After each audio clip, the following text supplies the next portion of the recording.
Hello అండి అందరికీ. తిరుపతిలో జరుగుతున్న పెళ్ళికి వచ్చామని చెప్పాం కదా, కాసేపు పెళ్లి చూసుకొని మళ్ళీ డైనింగ్ హాల్కి వచ్చేసామండి టిఫిన్ చేద్దామని. ఇక్కడ ఏమేమి పెట్టారో చూపిస్తాను.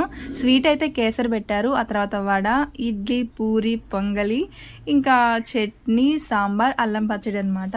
ఇంకా తర్వాత అక్కడ రౌండ్ టేబుల్స్ అయితే మొత్తం సెట్ చేస్తున్నారు. అక్కడ కూర్చున్నాము. మన వాళ్ళందరం కూడా ఇలా రౌండ్గా రౌండ్ టేబుల్ దగ్గర కూర్చొని తింటే బాగుంటుంది కదా, మంచిగా మాట్లాడుకుంటూ. అది కాకుండా వాతావరణం చాలా చల్లగా ఉంది. అప్పుడైతే బయట వర్షం కూడా పడుతుందన్నమాట, అప్పుడు ఆగుంది. ఇంకా ఆ తర్వాత మేమందరం కూడా టిఫిన్ చేస్తున్నాం. ఇక్కడ ఎర్లీ మార్నింగ్ పెళ్ళండి, సండే రోజు తీసిన వీడియో. 4-5 ఆ టైంలో ముహూర్తం అనమాట. మేమైతే టిఫిన్ చేసేది 7:30 ఆ టైంలో. టిఫిన్ చేసిన తర్వాత మళ్ళీ కళ్యాణ మండపం లోపలికి వచ్చేసాము. ఇక్కడైతే కొన్ని ఫొటోస్ తీసుకున్నాం. ఇంకా అదే టైంలో సత్యనారాయణ వ్రతం కూడా చేపించారండి పెళ్ళికొడుకు పెళ్ళికూతురు దగ్గర. మేమైతే మెమరబుల్గా ఉండాలని మా బంధువులందరితో కలిసి ఫొటోస్ తీసుకున్నాము. నచ్చితే లైక్ చేయండి,